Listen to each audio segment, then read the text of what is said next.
Bismillahirrahmanirrahim. Assalamualaikum warahmatullahi wabarakatuh. Pada pertemuan kali ini kita akan membahas kimia yang berkaitan dengan lingkungan ya, atau biasa disebut juga kimia lingkungan. Selanjutnya kita akan membahas tentang air. Jadi air adalah salah satu atau mungkin pelarut yang paling umum dijumpai di bumi ya. Dan 72% permukaan bumi itu berupa air yang sangat esensial untuk kehidupan kita. Misalnya tubuh kita sendiri berdasarkan massa itu sekitar 65%-nya air. Nah, air di dunia di bumi ini biasanya mengikuti siklus global ya, di mana air laut menguap, kemudian di awan terkondensasi menjadi hujan yang kemudian turun dan terserap ke tanah menjadi groundwater, kemudian muncul sebagai fresh water baik di kolam, di danau, di sungai dan sebagainya, di mana nantinya juga uh, kehidupan kita banyak mengkonsumsi air yang kemudian juga air juga menguap kembali eh, ke awan dan juga groundwater juga bisa kembali ke laut. Jadi em, begitu perubahan fase air juga menyusun siklus global air. Jadi perubahan fase dari padatan, kemudian juga uap ya, kemudian juga cairan itu em, membentuk siklus global pada air. Berikutnya untuk lautan, jadi 97,2% dari semua air yang ada di bumi ini berada di lautan. Dan lautan itu mengandung banyak sekali senyawa mineral yang penting ya. Uh, Misalnya ada di tabel yang di sebelah kanan itu, klorida, sodium, sulfat, magnesium, kalsium, dan sebagainya. Akan tetapi yang bisa dimanfaatkan manusia hingga saat ini karena biaya untuk processingnya dari lautan itu cukup tinggi, itu adalah natrium klorida, brom, dan magnesium saja. Selebihnya kurang bisa dimanfaatkan. Nah, laut berperan sekali karena penyerapan karbon dioksida di lautan itu memainkan peran utama dalam iklim global dewasa ini. Selanjutnya air tawar. Nah, sebenarnya air tawar ini fraksinya hanya kecil saja, sekitar 0,6% dari jumlah air di planet ini. Akan tetapi freshwater atau air tawar ini merupakan bisa dianggap sebagai sumber daya yang paling penting ya. Karena jumlahnya yang terbatas ini, tapi penggunaannya sangat besar. Misalnya untuk pertanian, kemudian pembangkit tenaga air, kemudian untuk industri, kemudian untuk kebutuhan rumah tangga, lalu air minum dan sebagainya. Jadi eh, air biasanya untuk freshwater itu berasal dari hasil penguapan baik di daratan maupun di lautan yang kembali dalam bentuk hujan, di mana ketika hujan itu turun em, akan melarutkan berbagai macam mineral ke dalam tanah ya, misalnya natrium, kalium, magnesium, kalsium, kemudian juga ada besi dan berbagai anion juga, klorin, SO4 dan sebagainya. Nah, jadi dengan seiring dengan penggunaan air tawar, uh, akan semakin banyak bahan terlarut ya, termasuk berbagai macam pengotor yang masuk ke dalam air tawar. Nah, hal ini yang akan meningkatkan uh, kesulitan bagi manusia untuk mengkonsumsi air tawar sehingga biaya air tawar akan semakin mahal untuk menjamin pasokan air tawar yang bersih dan bisa digunakan. Makanya mungkin kalau kita bandingkan mungkin 20-30 tahun yang lalu belum ada industri seperti saat ini ya, misalnya air galon dengan reverse osmosis ataupun juga ozonisasi, proses-proses semacam itu, air galon air minum yang kemungkinan sering Anda beli di rumah maupun di kos-kosan ya, kalau Anda pernah menempatinya. Nah, itu zaman dulu itu tidak ada. Nah, tapi sekarang seiring dengan menurunnya level kebersihan dari air tawar dan juga apa nih ya, tentunya penggunanya juga semakin banyak, maka diperlukan teknologi dan diperlukan pula biaya untuk menjamin air bersih uh, seperti yang agar bisa kita konsumsi sehari-hari. Selanjutnya adalah air tanah atau dalam bahasa Inggrisnya groundwater. Air tanah adalah air tawar yang berada di bawah tanah dalam sistem akuifer. Nah, sekitar 20% dari air tawar di dunia adalah groundwater atau air tanah.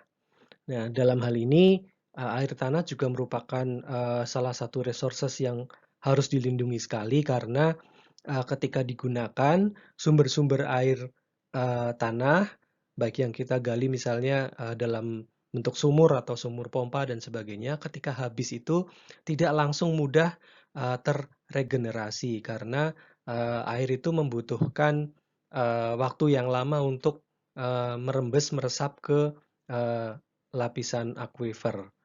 Nah, jadi kita juga harus melindungi keberadaan dan juga uh, kebersihan dari sistem air tanah, dari polusi-polusi yang mungkin ada. Selanjutnya kita akan membahas tentang oksigen terlarut hubungannya dengan kualitas air. Jadi oksigen itu merupakan suatu indikator penting dalam kualitas air. Jadi untuk kualitas air yang baik biasanya dalam air yang sifatnya jenuh ya pada kondisi udara 1 atmosfer dan suhu 20 derajat Celcius biasanya mengandung sekitar 9 ppm oksigen. Nah, oksigen ini penting bagi kehidupan tentunya misalnya untuk kehidupan perairan ikan misalnya hidup kebanyakan memerlukan setidaknya 5 ppm dari oksigen terlarut untuk bisa hidup. Nah, kemudian bakteri aerob yang terdapat pada air itu bekerja untuk mengurai materi. Nah, materi ini yang disebut dengan biodegradable itu diurai dan menggunakan oksigen. Jika jumlah materi yang terurai itu sangat banyak, maka jumlah oksigen yang dikonsumsi oleh bakteri aerob akan menjadi sangat banyak pula, sehingga akan mengganggu dari ekosistem dari air. Jadi kalau jumlah oksigen terlarut berkurang, maka tidak bisa dengan mudah untuk mempertahankan lingkungan hidup yang baik bagi ikan misalnya. Bahan biodegradable yang bisa diuraikan oleh bakteri aerob itu biasanya berasal dari industri, misalnya untuk industri makanan, kemudian limbah kertas, kemudian misalnya limbah industri daging, dan sebagainya. Nah, bahan-bahan ini dikenal mengkonsumsi oksigen yang cukup tinggi. Dan kemudian keadaan yang lebih buruk adalah ketika karbon, hidrogen, nitrogen, sulfur, dan fosfat dari materi-materi ini diuraikan, kemudian menghasilkan produk misalnya karbon dioksida, uh, air, kemudian ion nitrat, ion sulfat, dan fosfat yang kemudian hasil-hasil ini lebih lanjut akan semakin mengurangi dari jumlah oksigen yang terlarut. Akibatnya justru bakteri aerobik itu sendiri yang tugasnya untuk menguraikan itu justru mati, tidak bisa bertahan hidup. Dan akhirnya digantikan oleh bakteri anaerob. Bakteri anaerob tidak menggunakan oksigen, tapi menggunakan reaksi anaerob ya, jadi tidak menggunakan oksigen dan menghasilkan metana, amonia, H2S. Jadi zat-zat yang kita kenal mempunyai bau yang menyengat dan tentunya menambah polusi pada perairan. Nah, lebih lanjut Untuk tanaman air itu ada suatu keadaan di mana nutrisi tanaman itu bisa berlebihan. Dua unsur yang biasanya berlebih adalah nitrogen dan fosfor. Dari mana asalnya? Untuk nitrogen dan fosfor itu bisa berasal dari limbah domestik ya, misalnya deterjen mengandung fosfat.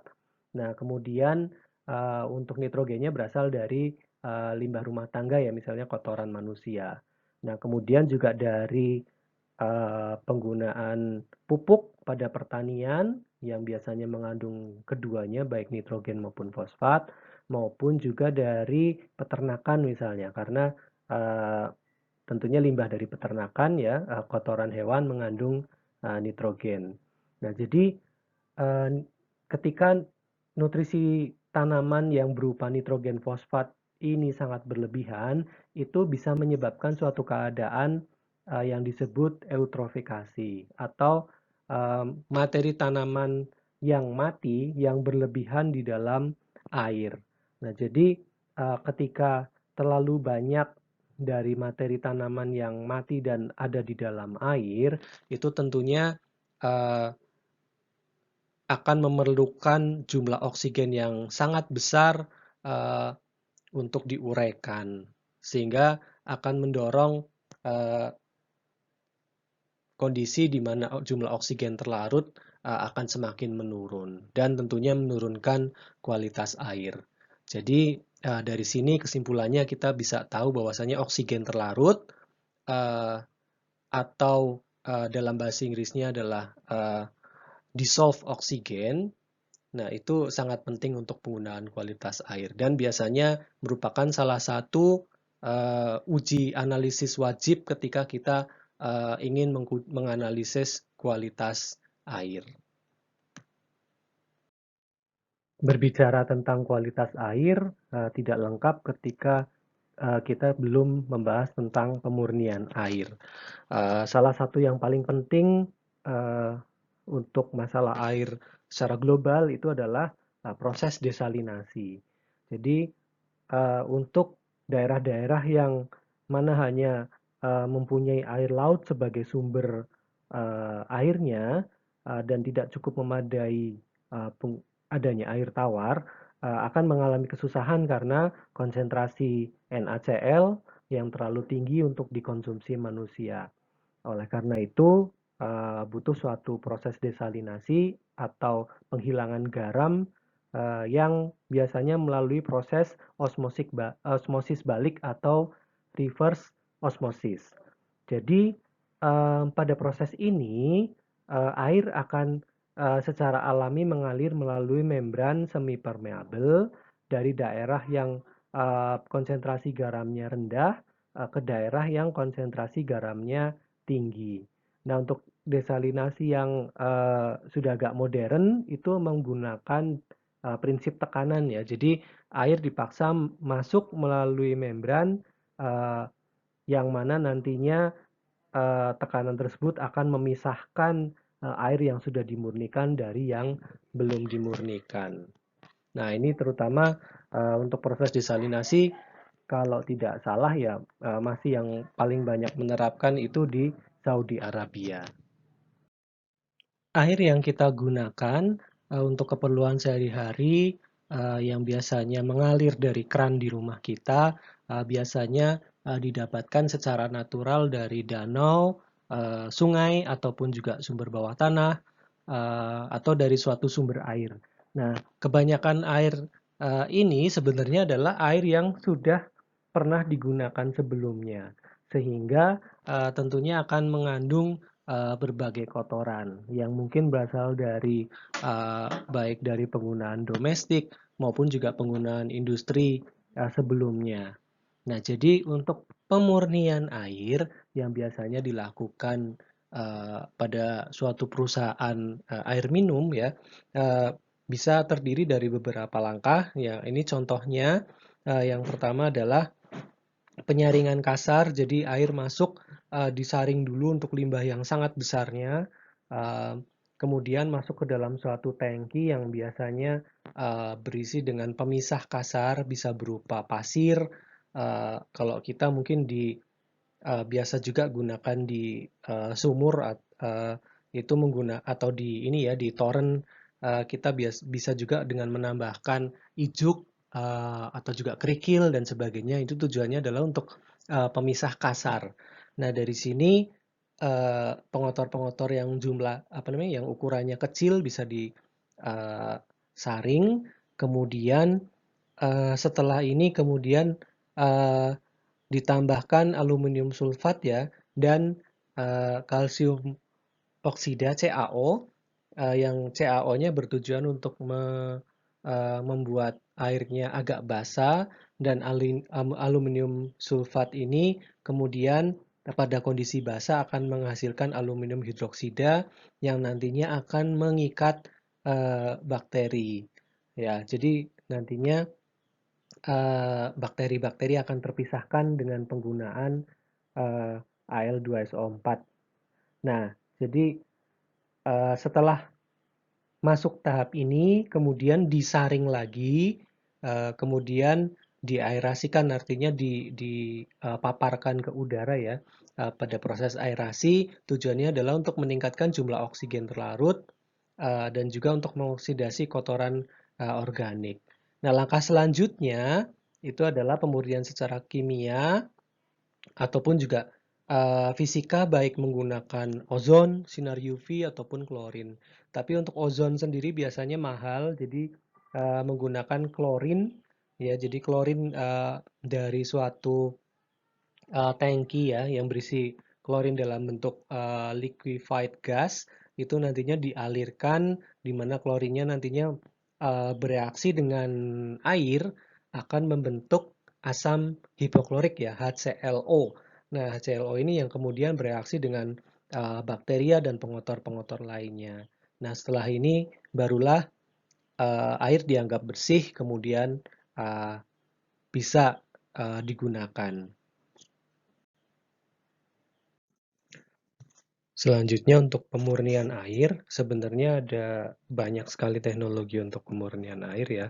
Ini salah satu contoh saja yang disebut dengan live straw, yaitu pemurnian air secara instan ya. Jadi dengan menggunakan semacam sedotan, ada filter yang berisi yodium dan arang yang digunakan ya. Dan tentunya mungkin bahan-bahan lain yang tidak disebutkan. Jadi filter ini menghilangkan sebagian besar sedimen, zat larut, ataupun juga bakteri.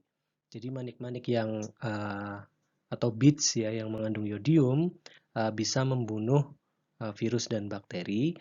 Jadi memang yodium banyak digunakan sebagai desinfektan ya. Kemudian arang di sini digunakan untuk menghilangkan bau. Nah, jadi di samping itu juga ada filter juga terlihat di sini, filter 15 mikrometer dan 100 mikrometer untuk menghilangkan uh, ini ya pengotor-pengotor yang fisikal. Jadi misalnya mungkin debu dan sebagainya yang terlarut ya. Jadi ini contoh untuk pemurnian air secara instan. Selanjutnya, kita perlu membicarakan tentang kimia hijau atau green chemistry.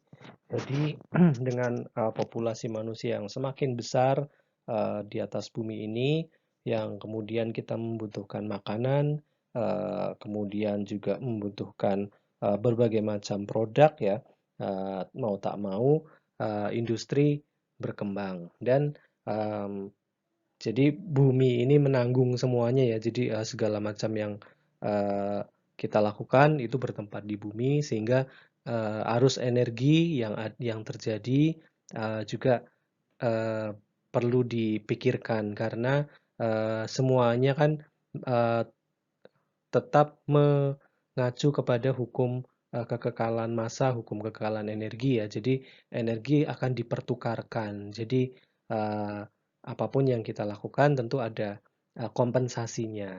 Jadi agar umat manusia bisa berkembang, kita perlu menjaga agar bumi kita tetap alami ya. Dan ini adalah dasar dari konsep green chemistry. Nah, jadi green chemistry sendiri adalah inisiatif yang mengutamakan desain dan penerapan produk dan proses kimia yang kompatibel dengan kesehatan manusia dan melestarikan lingkungan. Jadi, kalau misalnya dalam industri, mungkin industri kimiawi mungkin hanya sebagian kecil saja dari berbagai macam industri yang ada, tapi proses kimia itu digunakan oleh sebagian besar industri. Jadi, dalam hal ini green chemistry menjadi penting. Prinsip dari green chemistry itu ada 12. Yang pertama adalah pencegahan. Jadi, lebih baik mencegah limbah daripada membersihkannya setelah dibuat. Jadi, bisa bermacam-macam caranya ya, uh, dengan perhitungan yang baik dan sebagainya. Yang kedua, atom ekonomi, yaitu metode untuk membuat senyawa kimia harus dirancang untuk memaksimalkan penggabungan semua atom awal ke dalam produk akhir. Jadi dalam hal ini misalnya pemilihan reagen atau prekursor yang baik tentunya untuk agar tidak menghasilkan terlalu banyak byproduct ya. Kemudian yang ketiga, sintesis kimia yang tidak berbahaya. Jadi metode sintesis harus dirancang untuk menggunakan dan menghasilkan zat yang memiliki sedikit atau tidak ada toksisitas bagi kesehatan manusia dan lingkungan. Jadi dalam hal ini misalnya penggunaan pH yang terlalu rendah ya, pH 1 dan sebagainya, sebisa mungkin dihindari. Juga kalau memang ada penggunaan zat kimia yang karsinogen misalnya, perlu dipikirkan apakah bisa diganti dengan pelarut lain. Jadi misalnya kalau uh, mungkin belasan tahun yang lalu itu masih umum orang menggunakan pelarut benzena. Tapi setelah diketahui bahwasannya benzena itu karsinogenik, saat ini mungkin pelarut ini sudah hampir tidak pernah digunakan lagi. Kemudian, desain bahan kimia yang lebih aman. Produk kimia harus dirancang untuk meminimalkan toksisitas, namun tetap mempertahankan fungsi yang diinginkan.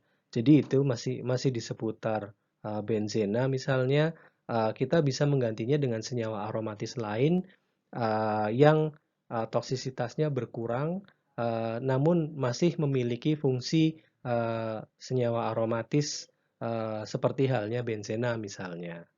Kemudian yang kelima, pelarut dan bahan tambahan yang lebih aman. Jadi penggunaan bahan pembantu harus dihilangkan sedapat mungkin dan jika digunakan harus sebisa mungkin tidak beracun. Jadi aditif-aditif yang digunakan uh, diusahakan apa namanya yang tidak beracun ya. Nah, ini ya banyak sekali contohnya. Jadi tinggal bagaimana sekali lagi kembali ke pemilihan uh, bahan maupun pelarut. Nah, kemudian desain untuk efisiensi energi. Nah, ini juga penting. Jadi tidak hanya dari bahan kimianya saja, tapi persyaratan energi harus diikutkan untuk dampak lingkungan dan ekonominya.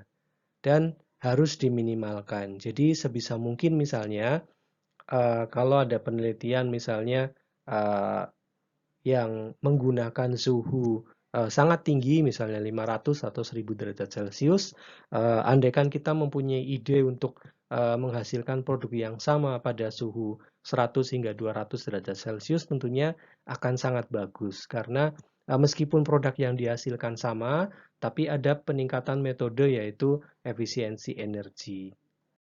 Yang berikutnya yaitu penggunaan bahan baku yang dapat diperbaharui. Bahan mentah harus dapat diperbaharui kapanpun secara teknis dan ekonomis praktis.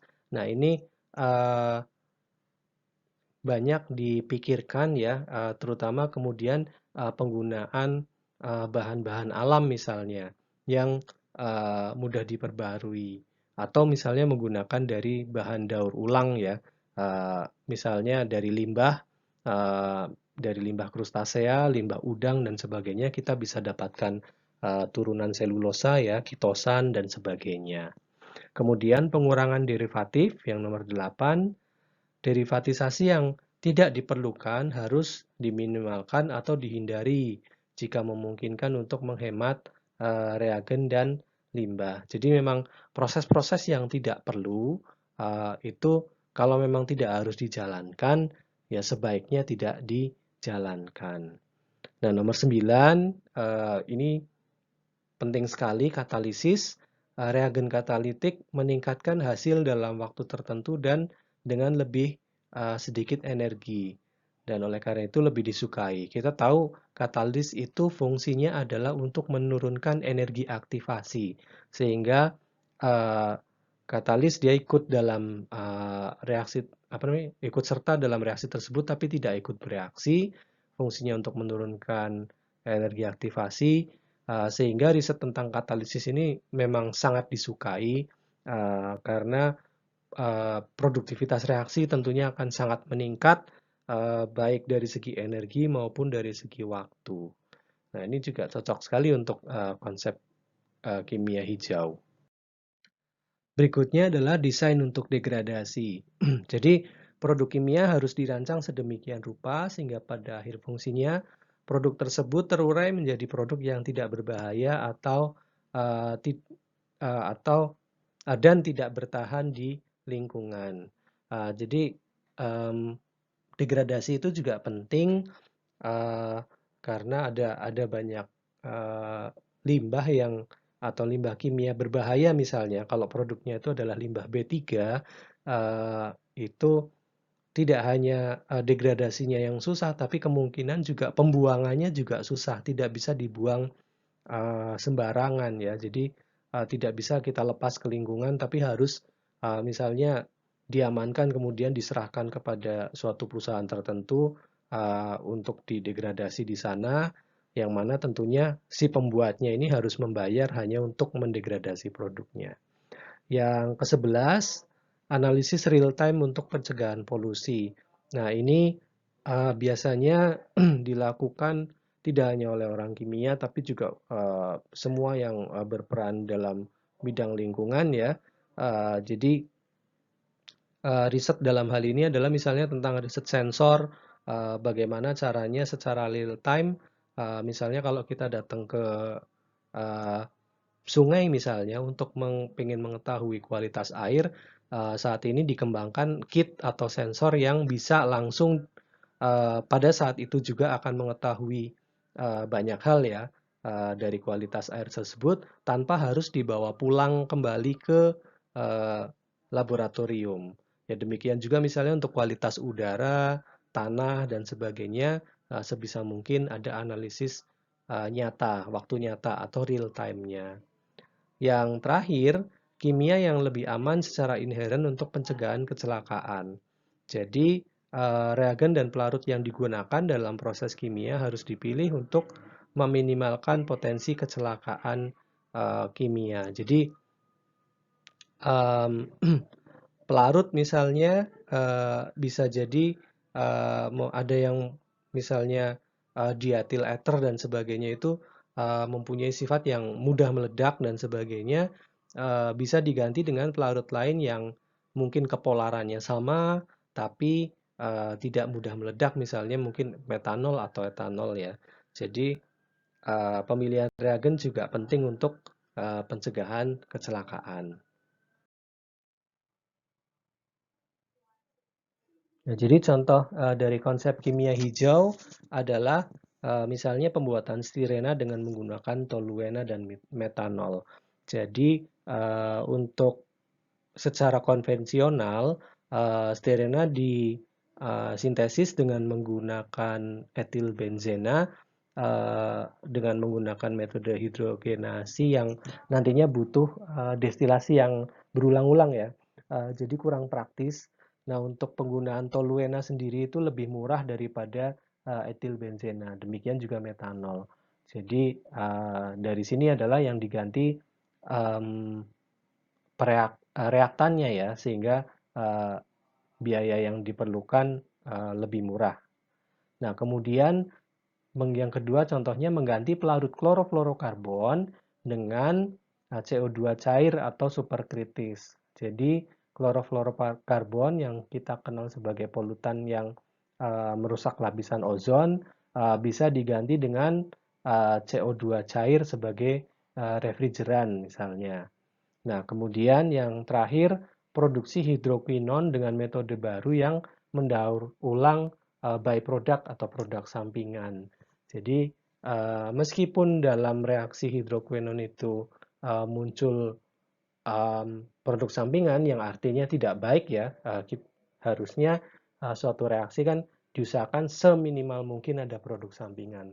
Tapi dalam hal ini produk sampingannya bisa didaur ulang, digunakan sebagai pereaktan lagi. Jadi ini juga setidaknya ada langkah recycle ya. Jadi meskipun ada byproduct tapi tetap nantinya masuk lagi sebagai pereaktan.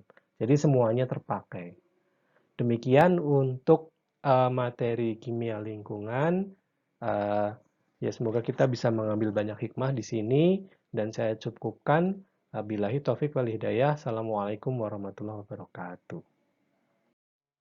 Demikian seluruh materi untuk kimia lingkungan, terutama untuk siklus air dan kimia hijau. Billahi taufik wal hidayah. Assalamualaikum warahmatullahi wabarakatuh.